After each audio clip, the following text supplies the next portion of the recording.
கரைபுரண்டு ஓடிய காவேரியை கண்டார்கள் நம் முன்னோர்கள். ஆனால் இன்று காவேரியின் கரையே இல்லாத அளவிற்கு இருப்பதுதான் இன்றைய நிலைமை. திருச்சி மாவட்டம் முசிறி வட்டார பகுதியில் காவேரி கரையோரம் பச்சை பசேல் என்று காணப்படுகிறது. முசிறியிலிருந்து ஆமூர் பகுதி வரை கரையோர வாய்க்கால் பாசனத்தை நம்பி சுமார் 1500 ஏக்கர் பரப்பளவில் கோரைப்புல் சாகுபடி செய்யப்படுகிறது.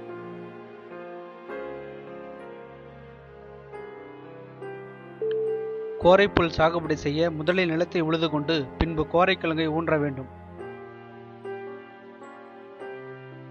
உலகில் சுமார் 10,000 புல் வகைகள் இருக்கின்றன. அது மட்டும் இல்லை, இதுதான் உலகின் 5வது இடத்தில் இருக்கும் அதிகமான தாவர இனம்.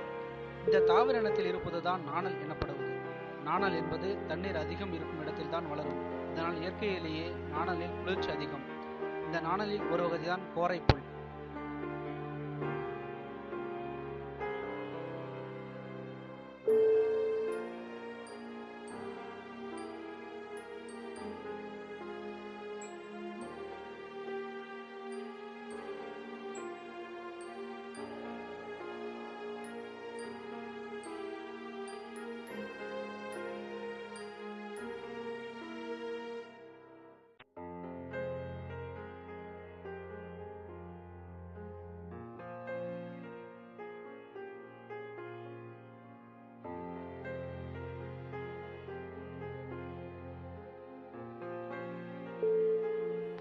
இப்பகுதியில் முற்றிலும் வாய்க்கால் பாசனத்தை மட்டுமே நம்பி விவசாயம் செய்யப்படுகிறது.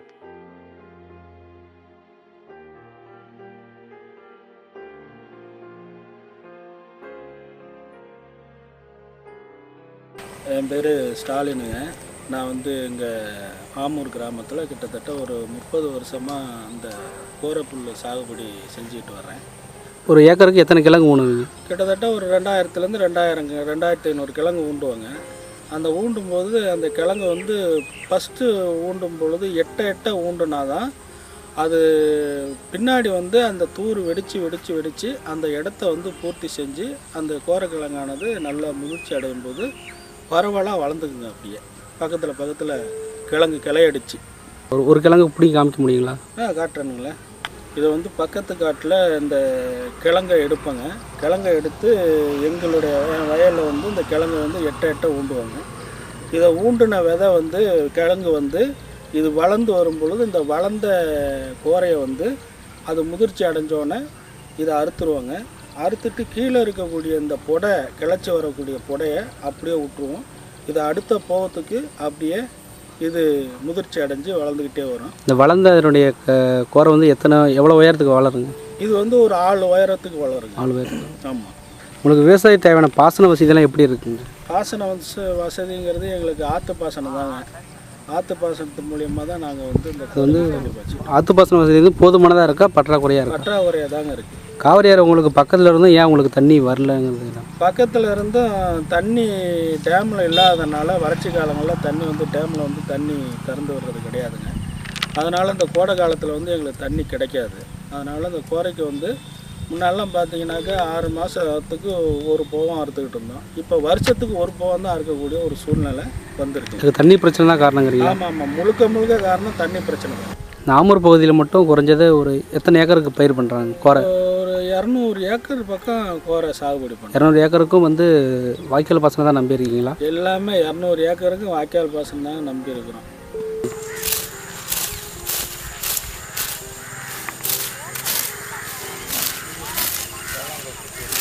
இவ்வாறாக பயிரிடப்பட்ட கோரைப்புல் 1 ஏக்கர் அறுவடை செய்வதற்கு குறைந்தது 8 நாட்கள்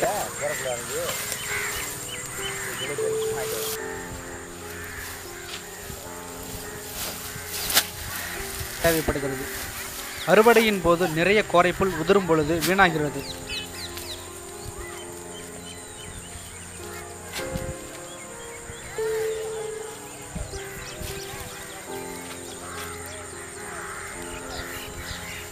இந்த கோரைக்குன்னு எடுத்துக்கிட்டிங்கன்னா நோயின்னு சொன்னாக்க இந்த கோரை வளர்ந்து வரும் பொழுதே ஒரு சீக்கு மாதிரி பழுத்து போயிருங்க. இது பழுத்து போகும்பொழுது அறுவடை செய்யும் பொழுது இந்த பழுத்த கோரை அறுக்கும் பொழுதே உதறி கீழே இது வேஸ்ட்டாக போயிருங்க. அது ஒரு ஏக்கருக்கு வந்து எவ்வளோ வேஸ்ட் ஆகுங்க அந்த மாதிரி? இது கிட்டத்தட்ட பார்த்தீங்கன்னாக்கா கட்டில் வந்து பெரிய கட்டுன்னு எடுத்துக்கிட்டிங்கன்னா ஒரு 4-5 கட்டு வேஸ்ட் ஆகுங்க. இந்த பாடுன்னு அதோடைய மதிப்பு எவ்வளோ வரும்னு நினைக்கிறீங்க? இதோட மதிப்பு அது கிட்டத்தட்ட ஒரு 4-5 ரூபா பக்கம் 5000 ரூபா பக்கம் வரும். இது வேஸ்ட் ஆகுறது அது வந்து நோய் தாக்குறதால தான். இது நோய் தாக்குறதாங்க. அதுக்கு ஏதாவது மருந்து கிருந்து எதாவது அடிப்பீங்களா? இதுக்கு நாங்கள் இது வரைக்கும் கோரைக்கு மருந்து அடித்தே கிடையாது. இது நாங்கள் ஒரு பெருசாகவும் பொருட்படுத்த மாட்டோம். இதை நாங்கள் பாடுன்னு சொல்லுவோம், காஞ்ச கோரை. இதை நாங்கள் கீழே கழிவு ஆகிட்டு அதுக்கப்புறம் நல்ல கோரையை மட்டும் அறுத்து எடுத்துகிட்டு போவோம்.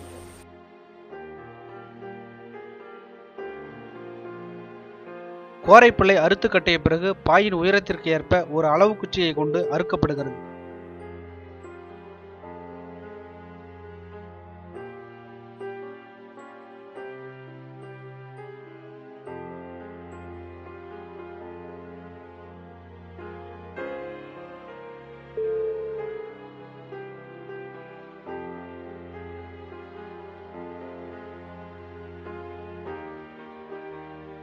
என் பேர் வந்து வீரமணிங்க. நான் வந்து எங்கள் ஊர் வந்து ஆமூர், முசிறி தாலுக்கா, திருச்சி டிஸ்ட்ரிக்கு. வருஷத்தில் 2 போகம் நாங்கள் வந்து கோரை அறுத்துட்டு இருந்தோம். 6 மாதத்துக்கு ஒரு டைம் வந்து கோரை அறுப்போம். இப்போ பார்த்திங்கன்னா வருஷத்தில் ஒரு டைம் ஆயிடுச்சு. எங்களுக்கு வந்து இப்போ தண்ணி பிரச்சனை தான் மெயின். ஆற்றுல வந்து காவேரியில் தண்ணி வந்துச்சுன்னா எங்களுக்கு எந்த பிரச்சனையும் இல்லாமல் இருக்கும். இப்போ பார்த்திங்கன்னா 3 மாதத்துக்கு வேலை, 9 மாதம் சும்மா தான் இருக்கான்.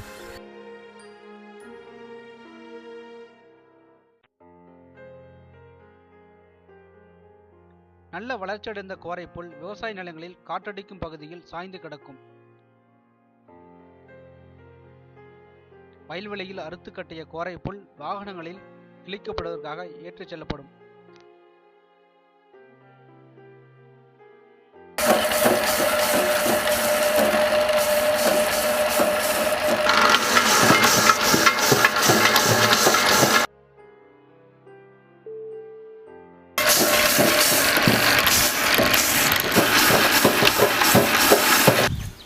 சிவகாமி, நாங்கள் ஆமூர் கோரை கிழிக்கிறோம். 3 வருஷமாக கிழிச்சிக்கிட்டு இருக்கோம். வருமானம் இதில் அதிகமாக இருக்குது. எங்களுக்கு போதும் இந்த வருமானம்.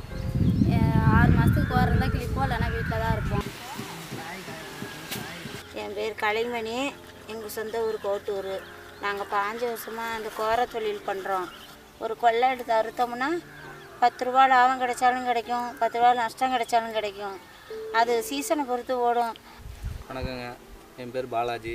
கலைமணி அவங்களோட பையன் நான். ஆனால் வந்து இந்த தொழிலோட நிலமை வந்து இன்றைக்கி கொஞ்சம் கவலைக்கிடமாக தான் இருக்குது. இந்த மிஷின் வாங்கினா ஒரு 50,000 ரூபா செலவாகும். இதுக்கும் எங்களோட சொந்த கை காசு போட்டு தான் வாங்கி எல்லாம் பண்ணுறான். அதனால் வந்து கவர்மெண்ட்டு ஏதாவது உரத்துக்கு மானியம், இது மாதிரி மிஷினு இதர பொருட்கள் வாங்குறதுக்கு ஏதோ ஒரு குறைஞ்ச மானியம் ஒரு 10% 20% இப்படி கொடுத்தா வந்து எங்களுக்கு தொழில் செய்ய நல்லாயிருக்கும்.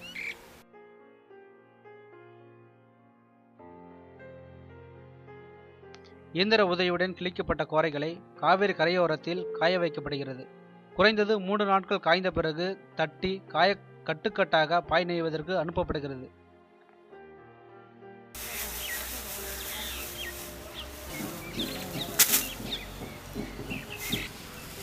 நவீன தொழில்நுட்பத்தின் உதவியுடன் கோரை இயந்திரத்தினால் கிழிக்கப்பட்டு நன்கு காய்ந்த கோரைகளை பெருங்கோரை, சிறுங்கோரை என 2 வகைகளாக பிரிக்கப்படுகிறது.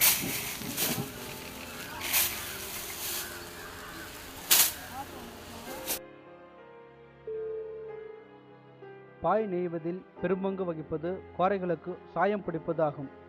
இச்சாயங்களை மும்பையிலிருந்து ஏஜெண்டுகள் உதவியுடன் வாங்கப்படுகிறது.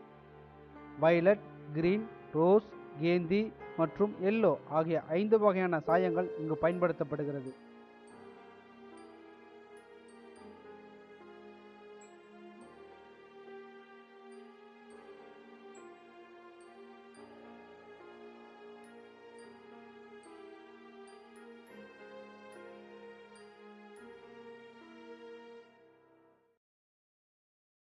வந்து இப்போ 3-4 வருஷமாக இங்கே வேலை செஞ்சுருக்கோம். சாயம் தான் நான் இன்றைக்கி தொழில். இதே எங்கள் பொழப்புக்கு இன்றைக்கி இதை ஓட்டிக்கிட்டு இதே எங்களுக்கு இந்த இதெல்லாம் வந்து சாயம் நினைக்கிற பொருள் ஒரு ட்ரம்மு வந்து வச்சோம்னா 150 ரூபா 200 ரூபா போட்டு கொடுப்பாங்க. அதை எடுத்து கொடுத்து வெளியில் காய வச்சு கட்டி வந்து கட்டுறவங்களுக்கு அது 100 ரூபா. இந்த சாய தண்ணி வேஸ்ட் ஆகாது. தண்ணி வந்து எப்போதும் வைக்க நாள் போடும்போது அந்த தண்ணியை நாங்கள் அதை வந்து ரிட்டன் போட்டுக்குவோம். அதனால் ஒன்றும் சாயத்தில் பாதிப்பு ஒன்றும் இல்லை. சாயம் வந்து கையில் கொஞ்சம் விட்டு அதுக்கு சோப்பு ஒன்று இருக்குது, அதை போட்டு கழுவுனோம்னா சுத்தமாக போகும். இதில் இந்த ட்ரம்மில் வந்து எத்தனை லிட்டர் பிடிக்குங்க? தண்ணியை ஊற்றுவீங்களா? தண்ணி வந்து இதில் வந்து 23 குடம் தண்ணி பிடிக்கும். 23 குடம். எத்தனை லிட்டர் குடம்? ஒரு 20 லிட்டர் குடம் இருக்குங்களா? 20 லிட்டர் குடத்தில் வந்து 23 24 குடம் தண்ணி பிடிக்கும். 24 குடம் தண்ணிக்கும் அந்த ஒரு டப்பாவில் உள்ள சாயம் தண்ணி ஆகிடும். ஒரு ட்ரம்மில் இந்த கத்தைங்கிறது எத்தனை கத்தை வைப்பீங்க? இந்த கோரை வந்து ட்ரம்முக்கு ஒரு 50-60 கத்தை பக்கம் பிடிக்கும்.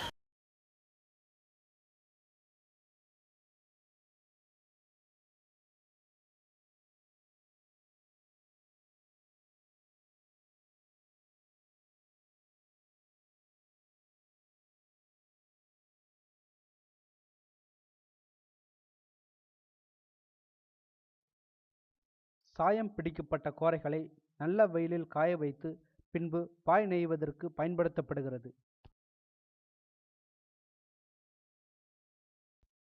பாய் என்கிற வார்த்தை பழமையான ஒன்றாக இன்றைய சமுதாயத்தில் பயன்படுத்தப்பட்டு வருகிறது.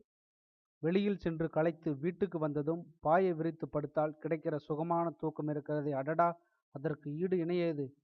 கோரைப்பாய் உற்பத்தியில் உலக புகழ்பெற்றது திருநெல்வேலி மாவட்டத்தில் உள்ள பத்தமடை பாய். இதற்கு அடுத்தபடியாக ஏழைகளின் மெத்தையான கோரைப்பாய் தயாரிப்பில் முன்னணியில் இருக்கிறது ஆமூர் கிராமம். இக்கிராமத்தில் சுமார் 25க்கும் மேற்பட்ட தொழிற்சாலைகளில் கோரைப்பாய் உற்பத்தி செய்யப்படுகிறது.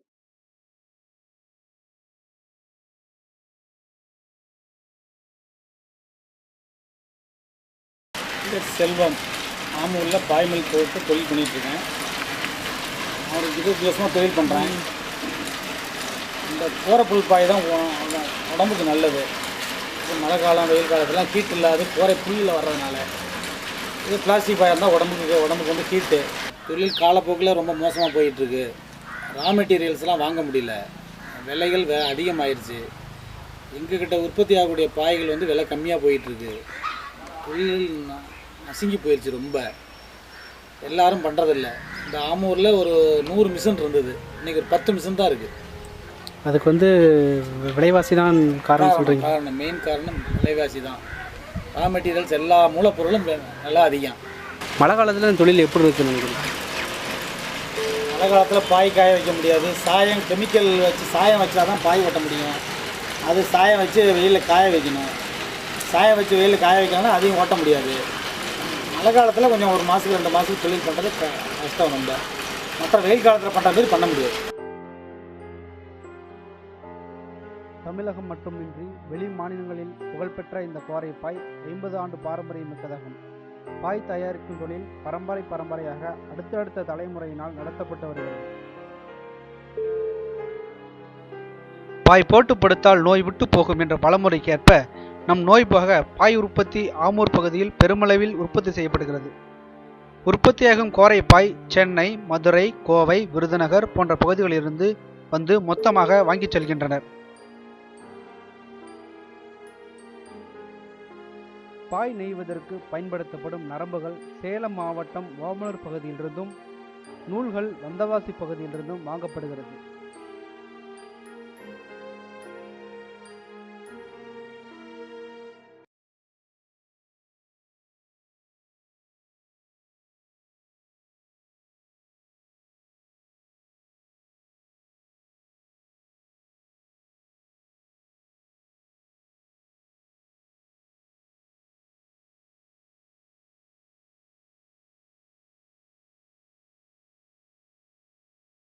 அரசு கட்டுறது நீங்கள் ஏதாவது எதிர்பார்க்குறீங்களா? அரசு இந்த 25 வருஷமாக எதுவுமே செய்யலை எங்களுக்கு. கரண்ட் மின்சார வாரியத்தில் வந்து டிக்கில் வந்து எங்களுக்கு சிறுதொழில் மையத்தில் வந்து அந்த தொழில் முனைவோருங்கிறதுக்காக நாங்கள் சர்டிஃபிகேட் வாங்கி கொடுத்துருக்கோம். அதனால் ஜிபியில் மட்டும் கன்செஷன் ரேட்டு கொடுத்துருக்காங்க. அது ஒன்று தான் பண்ணியிருக்காங்க. வேறு எந்த விதமான மானியமோ எந்த விதமான சப்சிடியோ எதுவுமே எங்களுக்கு இது வரலையும் பண்ணல, பண்ணுற மாதிரி இல்லை. ஆமூர் பகுதியில் 3 வகையான பாய்கள் உற்பத்தி செய்யப்படுகிறது. வந்து கர்லாவளி, தங்கையன், திருவிங்க மலையில் கட்டினதுக்கு பிற்பாடு ஒரு போகத்துக்கே வழி இல்லாமல் போயிடுச்சு. அந்த 65 வந்த மாதிரி எங்களுக்கு இந்த தண்ணி ஒரு வாய்க்கால் தனி குறம்பு கொடுத்தா நாங்கள் விவசாயிகள் நல்ல முறையில் நாங்கள் விவசாயம் செய்வோம்.